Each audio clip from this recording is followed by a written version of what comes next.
Assalamualaikum warahmatullahi wabarakatuh. Alhamdulillah. Wassalatu wassalamu ala Rasulillah wa ala alihi wa sahbihi ajmain. Yang bahagia Datuk Seri Tan Sri Datuk Seri Panglima Haji Anwar Musa, Timbalan Ketua Pengarah Pilihan Raya PAS Pusat, Yang berhormat Senata Datuk Haji Hussein Awang, Pesuruhjaya PAS Negeri Terengganu, Yang berhormat Datuk Haji Razali Idris, Pengerusi Parti Bersatu Terengganu, Esko Kerajaan Negeri. Yang bahagia Ustaz Cik Alias Hamid, yang di Pertua PAS Kemaman, Berhormat Haji Hanafi Ahmad, Timbalan yang di Pertua PAS Kemaman, yang dikenali sebagai YBC. Popular tuan-tuan. Ni pun Raja TikTok Terengganu. Lintas jalan pun masuk TikTok. Cara untuk kita berhubung dengan orang ramai. Saya ucap tahniah kepada YBC. Yang berhormat ahli Parlimen dan ahli Dewan Undangan Negeri Terengganu, yang turut bersama kita Esko Kerajaan Negeri Dr. Ustaz Khalil Abdul Hadi, seluruh kepimpinan Perikatan Nasional PAS Bersatu, Gerakan Negeri Terengganu, ahli Jawatankuasa PAS Kawasan Kemaman dan kawasan-kawasan lain, seluruh jentera pilihan raya PRK P040 Kemaman yang telah berikrar sebentar tadi. Hadirin sekalian, suka atau tidak suka, kita sebagai parti politik berdaftar terpaksa untuk menghadapi satu lagi pilihan raya kecil akibat daripada petition pilihan raya yang dibuat oleh UMNO, Barisan Nasional Pakatan Harapan, ke atas kemenangan calon PAS Ustaz Cik Alias Hamid dalam PRU yang ke-15. Oleh kerana mahkamah telah memutuskan kemenangan yang di Pertua PAS kawasan ini terbatal, walaupun menang begitu besar. Tuan-tuan sekalian, menang 27,000. 27,000 ni satu dun. Pengundi satu dun dia menang majoriti. Tapi oleh kerana mahkamah kata tak sah, kerana ada kecenderungan unsur-unsur rasuah. Rasuah ni tuan-tuan orang boleh duit, dan dia habis duit. Lah Cik Elias ni duit pun tak habis, dia pun tak bagi duit, dia tak keluar pun. Tapi tuan-tuan, tu dah jadi akademik, keputusan sudah dibuat. Mau tak mau PAS nak masuk pilihan raya.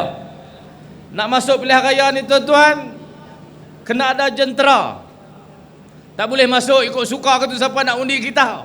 Nak kena susun kerja-kerja pilihan raya. Maka kita adakan majlis malam ini, majlis melancarkan jentera pilihan raya kecil Kemaman.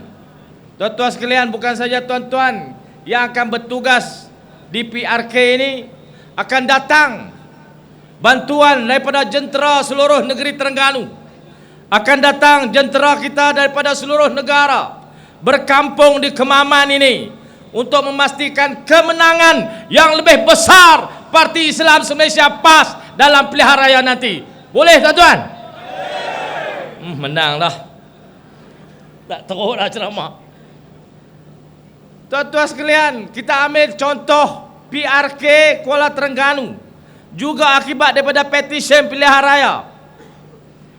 Pilihan raya kemudian, akibat daripada petisyen itu, PAS menang lebih besar, yang tidak mendatangkan keinsafan pun kepada Barisan Nasional Negeri Terengganu ini. Muka tak malu tuan-tuan, muka tembok.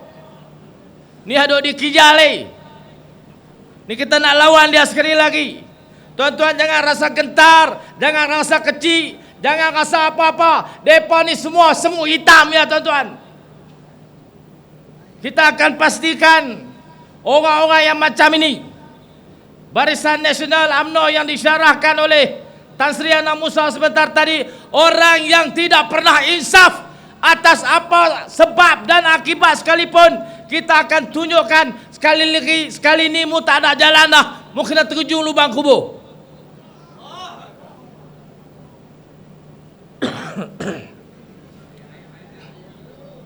Ayah duk turun dah, pelan-pelan turun. Tuan-tuan sekalian, agak menyedihkan kita terpaksa untuk menghadapi pilihan raya Kemaman ini di saat sahabat-sahabat saudara mara kita, adik kakak kita, ibu ayah kita, saudara seakidah kita sedang diratah di Palestin.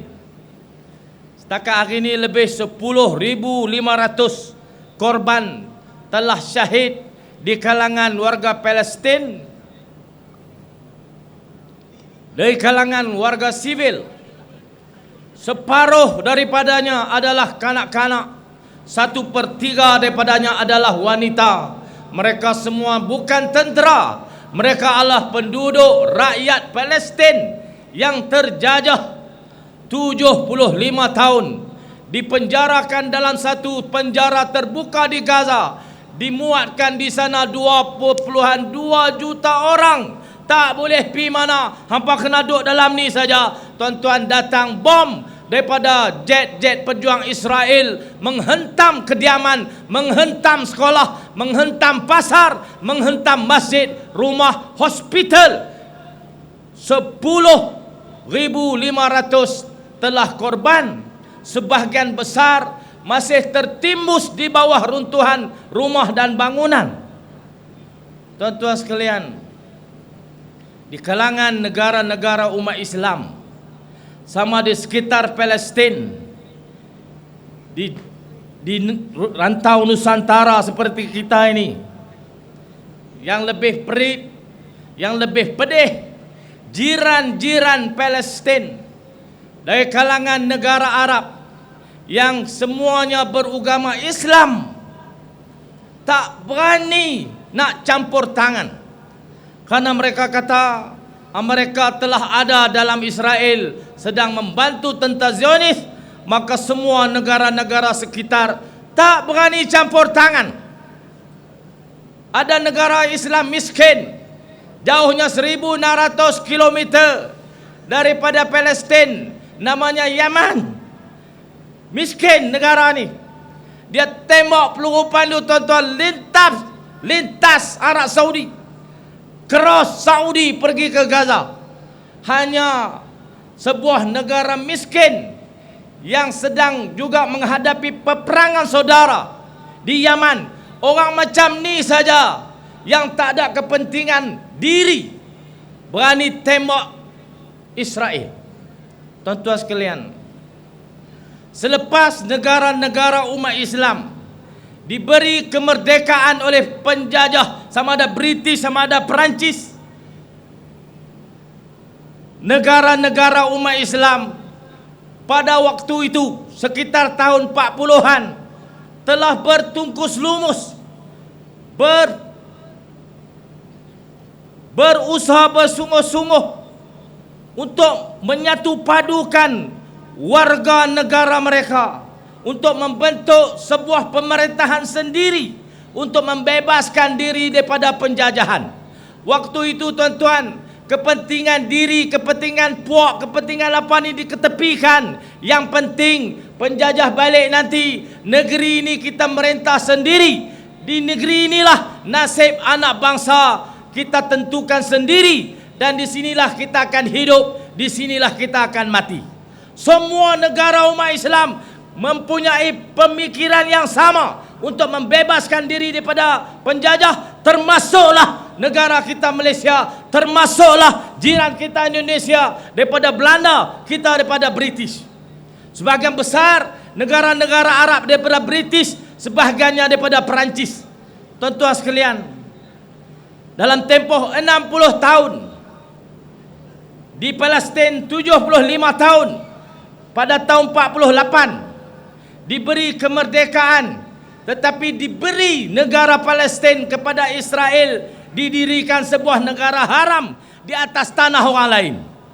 Wilayah-wilayah Arab dibagi-bahagi, diberi kepada kabilah-kabilah untuk membentuk sistem beraja di negeri itu. Maka timbullah UAE, Arab Saudi, Mesir yang lebih tua, yang lebih lama, Yaman, UAE, Oman, dibeda-beda oleh British. Tuan-tuan sekalian, kita sangkakan umat Islam akan mengambil pengajaran daripada penjajahan yang begitu lama terhadap bangsa Arab dan umat Islam untuk membentuk kesatuan dan mengukuhkan kekuatan bagi menghadapi penjajahan bentuk baru yang sudah pun dijangkakan pada waktu itu. Malangnya, semua negara Arab menjadi selfish, pentingkan diri. Lama-kelamaan selepas 60 tahun, mereka telah berubah.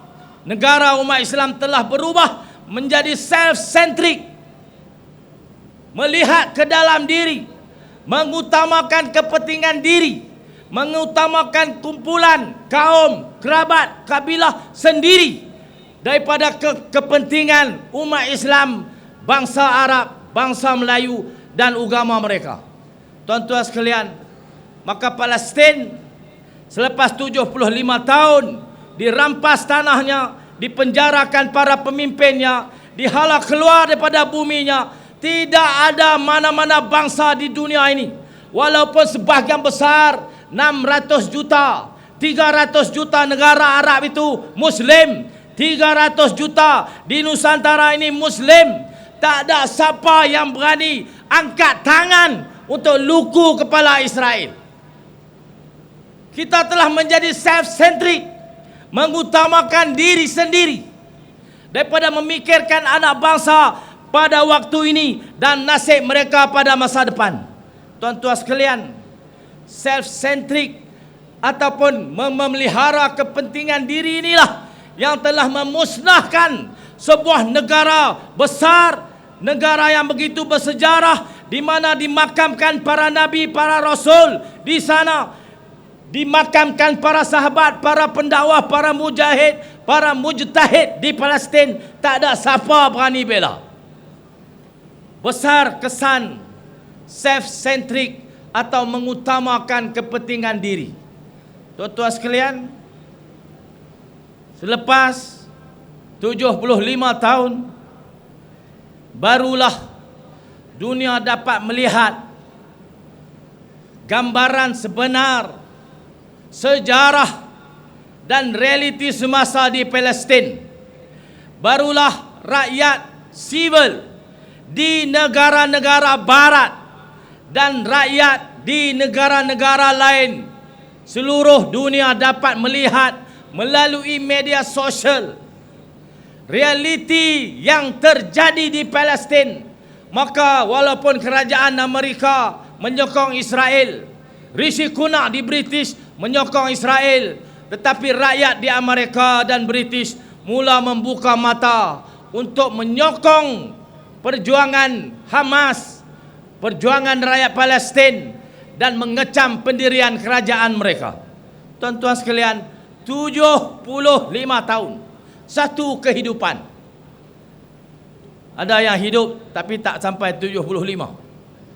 Tapi kalau sampai 75, itulah tempoh yang diambil untuk dunia memahami apa yang telah terjadi di Palestin. Tuan-tuan sekalian, kita Malaysia merdeka tahun 57. Penjajah terakhir yang datang menjajah kita adalah Jepun.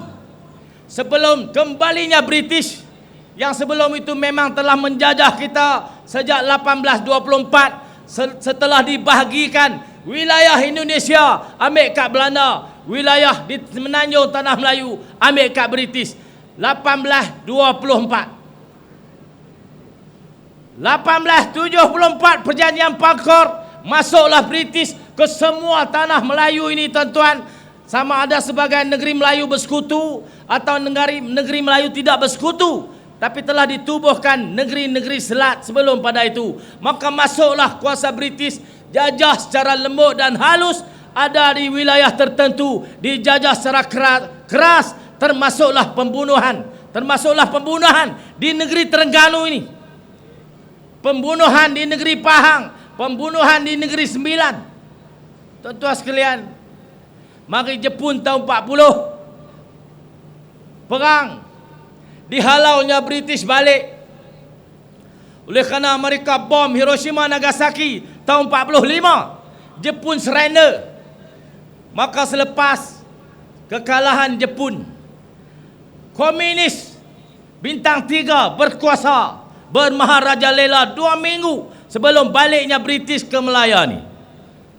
Tuan-tuan sekalian, daripada tahun 45 sampai tahun 57 itu, pemimpin negara ini dari kalangan orang-orang Melayu telah bersatu, walaupun pelbagai pertubuhan, persatuan, kesatuan dan kelab bersatu untuk memikirkan selepas baliknya Jepun, adakah kita perlu panggil balik British masuk, dan bagaimana proses selepas itu untuk kita tentukan Malaya ini mesti merdeka daripada British. Semua pemimpin 45 sampai 57 memikirkan benda yang sama. Termasuk sebelum 45 mengadakan pertemuan-pertemuan antara pemimpin tanah Melayu ini. Antaranya Dr. Burhanuddin Al-Helmi mengadakan perjumpaan dengan Soekarno dan Hatta di Taipei, Perak. Berpakat, berbincang bagaimana Indonesia yang akan merdeka daripada Belanda dan Melaya akan merdeka daripada British. Apakah pendirian Melayu Raya yang terbaik atau kita merdeka secara terpisah-pisah? Tuan-tuan sekalian, satu rantau ini mempunyai pemikiran yang sama untuk kita menolak penjajah, supaya kita pikirkan negara dan anak bangsa kita pada ketika ini, pada masa depan dapat menentukan nasib kita sendiri. Tuan-tuan sekalian, itu sejarah kita. Sampai 57, maka aliran yang dipimpin oleh Tunku Abdul Rahman dikesampingkan sedikit. Pemimpin-pemimpin yang tidak mendapat keistimewaan di mata British, walaupun mereka berjuang begitu lama, sama penting, malah ada yang lebih hebat daripada pemimpin-pemimpin yang mendapat keistimewaan British. Maka diisytiharkan kemerdekaan di Melaka. Tuan-tuan sekalian, kenapa Melaka? Sabar sekejap tuan-tuan, saya nak urai ni, saya nak balik ke Maman sekejap lagi. Pasal apa Melaka? Tuan-tuan sekalian, ahli sejarah mengulas, dipilih Melaka sebagai pusat pengistirahan kemerdekaan yang pertama adalah kerana mengambil ibrah ataupun semangat besarnya wilayah kerajaan Melaka pada tahun 1400 dengan kanun jenayah syariah, kanun undang-undang Islam yang dilaksanakan di Melaka, telah meletakkan Melaka sebagai sebuah bandar perdagangan dunia terpenting di Nusantara. Maka Melaka diambil sebagai tempat pertama peristiharan kemerdekaan, walaupun Melaka yang sebenar telah jatuh ke tangan Portugis pada tahun 1511, jatuh ke tangan Belanda 1641. Tak ada dah Empayar Melaka, tetapi atas semangat besarnya kesan dan fungsi Empayar Melaka pada ketika dulu, maka Tunku pilih Melaka untuk mengisytiharkan kemerdekaan. Payah tak cerita sejarah? Tuan-tuan mengantuk tak tahu? Mengantuk tak? Apa tak bunyi? Hadirin sekalian, besarnya Melaka dengan empayar kerajaan Islam Melaka masih menjadi idola, masih menjadi idaman, masih menjadi igawan untuk kita ulangi lagi pada tahun 57 tu. Kehebatan Raja-Raja Melayu, sistem pemerintahan kita, sistem percukaian kita, pentadbiran, kemakmuran, kehebatan, perdagangan, ekonomi, semuanya makmur di zaman Kesultanan dan kehebatan Empayar Melaka. Mari tahun 57 kita masih ada. Mari tahun 2023 ni tuan-tuan. Ni 2023 ni. Siapakah yang menentukan hala tuju negara ini? Siapakah yang menentukan apakah dasar terpenting negara Malaysia yang kita tubuhkan tahun 57 itu? Siapa penentunya? Adakah orang Melayu? Adakah orang Islam? Adakah semangat pemimpin-pemimpin yang telah berfikir begitu keras, berusaha begitu keras, berusaha bertungkus lumus selepas kalahnya Jepun, selepas dihalaunya British? Semua pemimpin begitu bersungguh-sungguh untuk memerdekakan negara ini. Selepas 66 tahun negara kita merdeka, siapakah yang menentukan masa depan negara ini? Tuan-tuan jawab Zat. Siapa? Siapa? Tak berani jawab apa pun. Kemamang ni komang. Tuan-tuan sekalian, contoh-contoh mudah, simple berlaku di depan kita. Kementerian Pendidikan dipimpin oleh seorang menteri wanita. Ayahnya seorang tokoh pemikir aliran Islam. Dalam ABIM, dia muncul sebagai menteri sekarang ini. Dia ada semangat untuk melakukan sesuatu sempena dengan penderitaan saudara mara kita di Gaza. Maka kementerian buat keputusan minggu ini kita nak nyatakan semua di sekolah kita Minggu Solidariti bersama Palestin. Betul ke tak? Lepas tu dibuat, ada budak-budak bawa mapla ni, bawa mapla Palestin. Ada yang pakai serban, ada pakai topi, ada bawa pistol ayak. Ni pistol ayak. Dibuatlah nyanyi, baca qunut nazilah, takbir, berlarak. Tiba-tiba, duk tak duk, ada orang berdehem. Ada orang berdehem. Pemimpin-pemimpin DAP, sebahagian ahli parlimen bukan Melayu dalam PKR berdehem. Tuan-tuan sekalian, tiba-tiba menteri-menteri Melayu, pemimpin-pemimpin Islam dalam kerajaan berhenti, tarik handbrake. Dia kata tak usah susah hatilah, tak boleh takbir, tak boleh baca qunut nazilah, tak penting. Tuan-tuan sekalian, malu kat tok nek kita, malu kat tok wan kita. Mereka tak keluar universiti, mereka kerja kampung.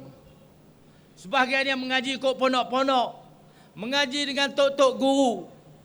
Daripada tahun 30-an sampai tahun 45, zaman Jepun, zaman Inggeris, zaman British, bergerak ke seluruh negara untuk meniup semangat cintakan negara, cintakan tanah air, cintakan bangsa, cintakan agama. Sampailah mereka tu meninggal dunia, mati.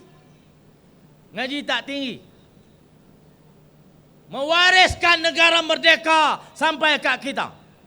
Tuan-tuan yang ada hari ini dalam kerajaan PMX ni, dalam kerajaan Madano ni, mengaji universiti, pak depa hebat, mak depa hebat, mengaji depa hebat, cakap pandai.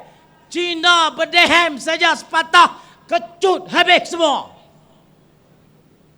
Nampak tak? Tu nak bagi mereka menang Mereka saman saya pula lah esok.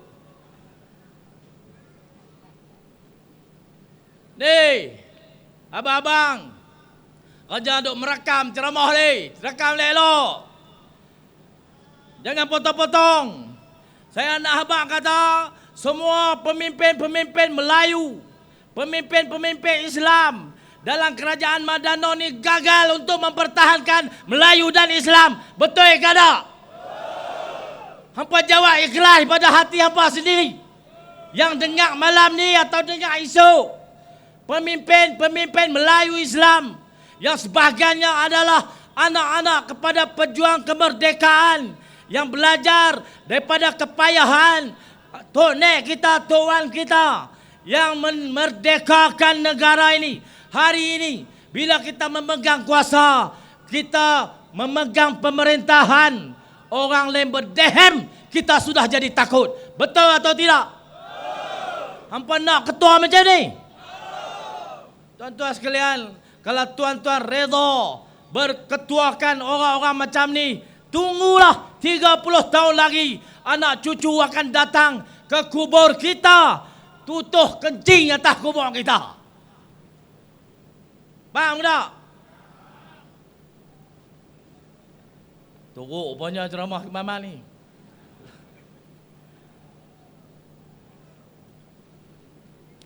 Kita tak ada masa yang panjang. Di saat saya sedang berceramah ni, Tan Sri Anwar Musa dah ceramah dah. Lepas ni kita akan ceramah sampai 2 bulan Disember untuk menghadapi PRK Kemama ni. Kita duk berceramah hari-hari tuan-tuan, berjalan pergi buat reuni. Mereka pun akan buat kerja yang sama. Dan kerja mereka lebih hebat kerana mereka memiliki kerajaan persekutuan. Semua agensi akan bekerja untuk mereka. Semua agensi keselamatan, pihak berkuasa pun akan bekerja bagi pihak mereka. Tuan-tuan sekalian, kita menghadapi musuh politik yang besar yang mendukung cita-cita yang sama, berlindung di bawah payung yang sama. Tuan-tuan sekalian, kerja kita besar, kerja kita payah dan perjuangan ini akan perlukan kepada pengorbanan. Saya baru ada 9 saman. Tak tahu mungkin PRK ni jadi 10, jadi 11. Saya tak tahu harap-harap tak lah. Tapi hampa saman bila pun aku akan lawan. Tuan-tuan jangan takut. Jangan takut. Mereka akan gempak macam-macam. Mereka gempak dah 4 orang. Tok Lee jawab lah tadi. Gempak dah 4 orang. Tuan-tuan sekalian, tiap-tiap orang akan ada masalah dalam hidup dia. Menghadapi berbagai-bagai cabaran. Dan tiap-tiap masalah dalam hidup ni dijadikan modal untuk menekan, menawar.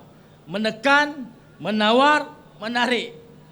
Itulah yang saya rasa. Pada pandangan saya, 4 orang tu lari. Walaupun tak melompat, tapi beralih wajah. Memusingkan tumit mereka. Tuan-tuan sekalian, dalam hal rakan-rakan yang berubah alih, kita jentera pilihan raya tentulah rasa kecewa. Betul atau tidak? Tapi kekecewaan kita terubat bila kita yakin bahawa kerja buat kita untuk memenangkan calon-calon kita dalam PRU yang ke-15 yang terdiri daripada orang-orang ni. Kerja ini kita telah laksanakan dengan ikhlas, dengan niat lillahi ta'ala untuk kita nak nobatkan calon-calon PN untuk bawa perubahan kepada politik negara ini. Kita ikhlas, pahala Allah Ta'ala beri dah kat kita walaupun kita tak dapat habuan apa. Kita sakit hati, tapi sakit hati kita terubat dengan mengingati bahawa kerja kita ikhlas lillahi ta'ala. Ada habuan untuk kita di akhirat. Untuk rakan-rakan 4 orang ni, saudara-saudara akan dikejar oleh keikhlasan jentera yang telah memenangkan kerja-kerja yang telah melaksanakan kerja pilihan raya sehingga memenangkan tuan-tuan sebagai ahli parlimen.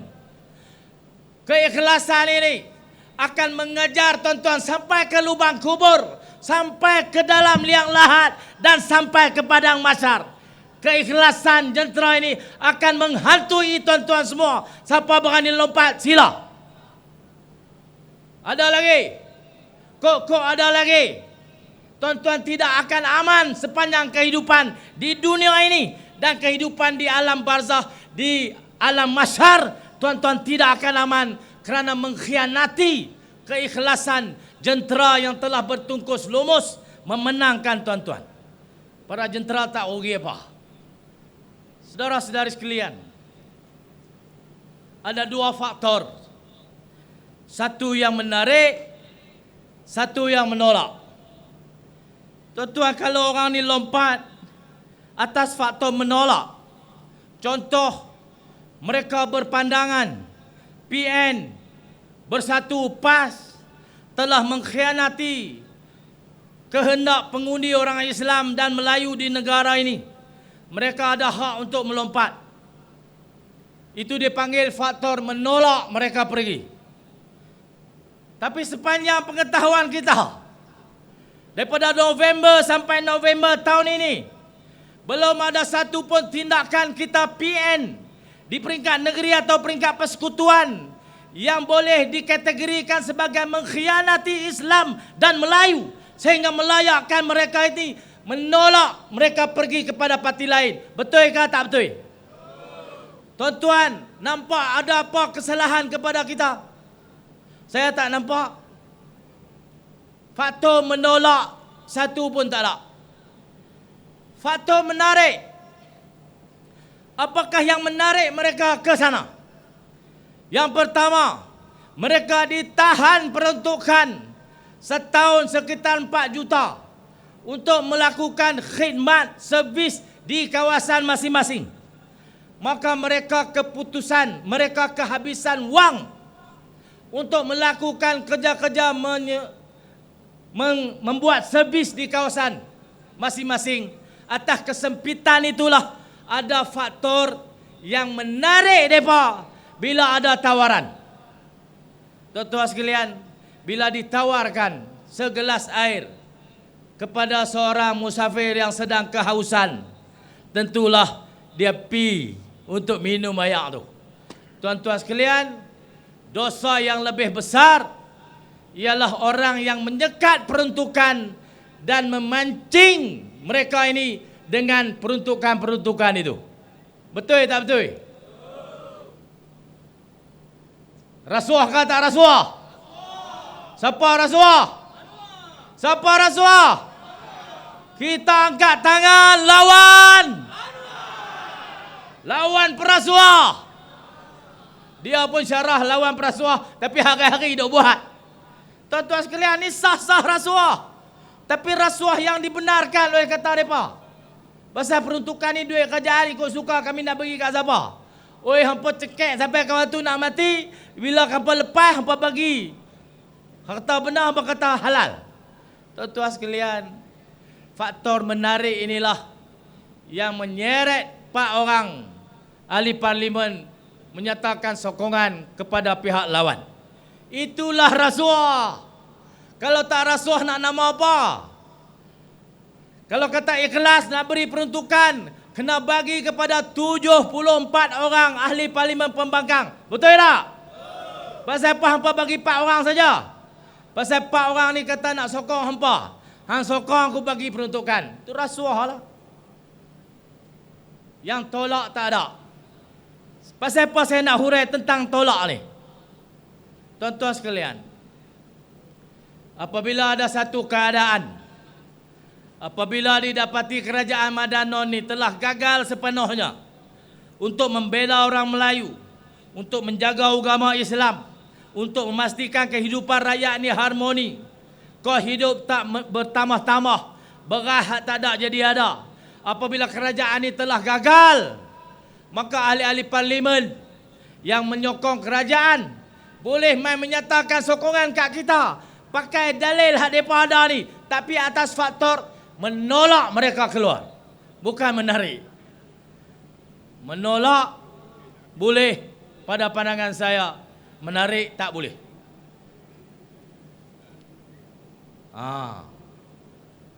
Kalau berlaku sehari dua ini, ahli-ahli parlimen belah nu yang tak puas hati dah tak boleh pi dah atas semua peristiwa-peristiwa yang sedang terjadi di negara kita pada waktu ini, kesempitan kehidupan rakyat yang tak dapat dibela oleh kerajaan Madanon, maka mereka masa meluat dah, depa tak percaya dah kat Banon, depa percaya kat Nusi pula. Depa mai menyatakan sokongan untuk Nusi jadi Perdana Menteri. Boleh ke tak boleh? Tapi saya bukan ahli parlimen. Kena jadi ahli parlimen dululah.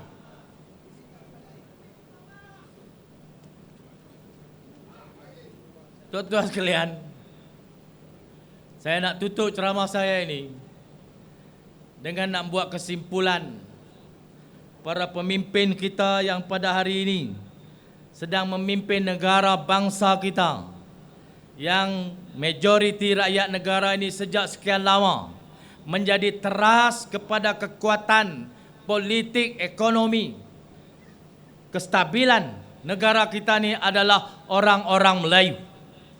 Pada masa ketika yang sama, atas kelembutan, kehebatan, keterbukaan hati orang-orang Melayu, kita menerima kemasukan rakan-rakan kita daripada negara China, daripada negara India, daripada negara manapun untuk hidup bersama kita dalam keadaan aman dan harmoni, dan mereka mendapat hak yang dijamin di bawah perlembagaan.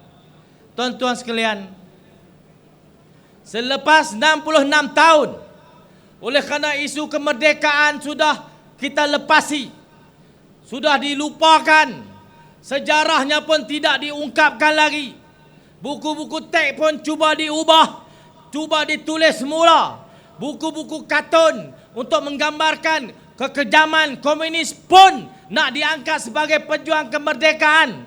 Sejarah sudah menjadi kacau bilau, maka terbentuklah satu puak di negara kita yang sekarang ini menjadi kerajaan di bawah kepimpinan PMX. Bercampur gaul, bercampur bau mereka ini di bawah satu kepahaman yang saya tak tahu nak simpulkan apa. Semua rojak duduk dalam tu.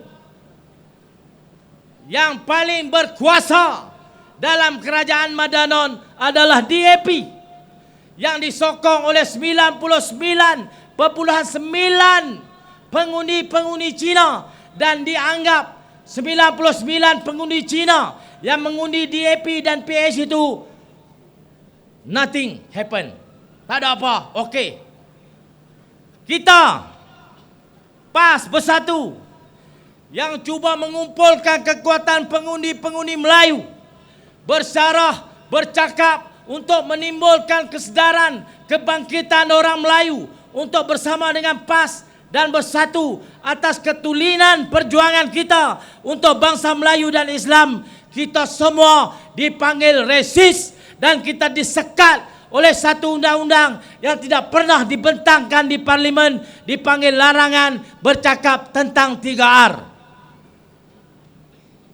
Tangan dan kaki kita dikunci dengan larangan bercakap tentang 3R.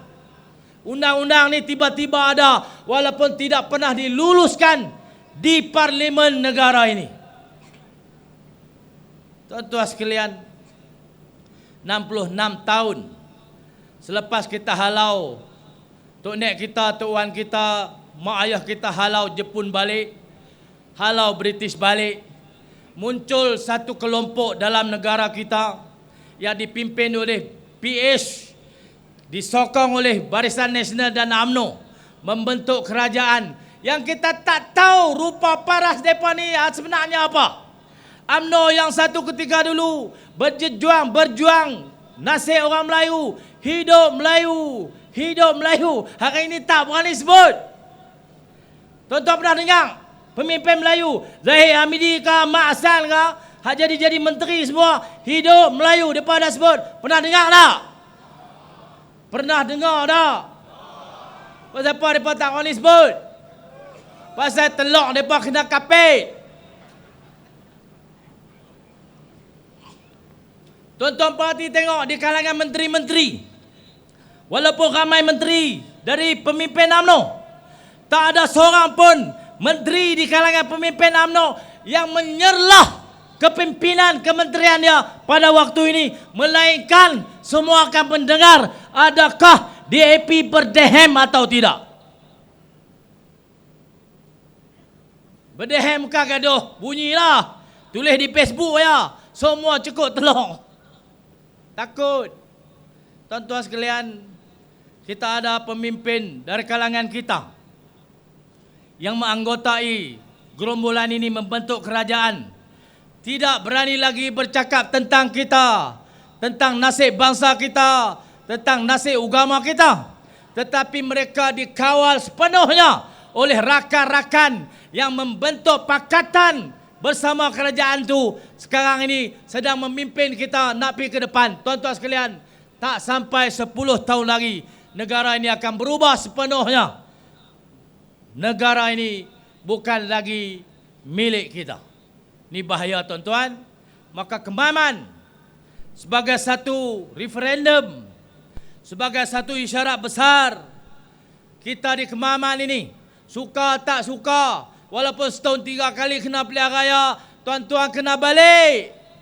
Yang duduk Kuala Lumpur balik, yang duduk Pahang balik, yang duduk Johor balik. Balik mengundi semua. Undi PAS, insya-Allah negara ini akan berubah. Sedikit masa lagi kita akan humban mereka semua ini yang tak berani bercakap tentang Melayu, tak berani cakap tentang Islam, tak berani, takut dengan dehem-dehem rakan-rakan mereka itu. Isyaratnya kita hantar melalui PRK Kemaman. Boleh tak boleh orang Kemaman?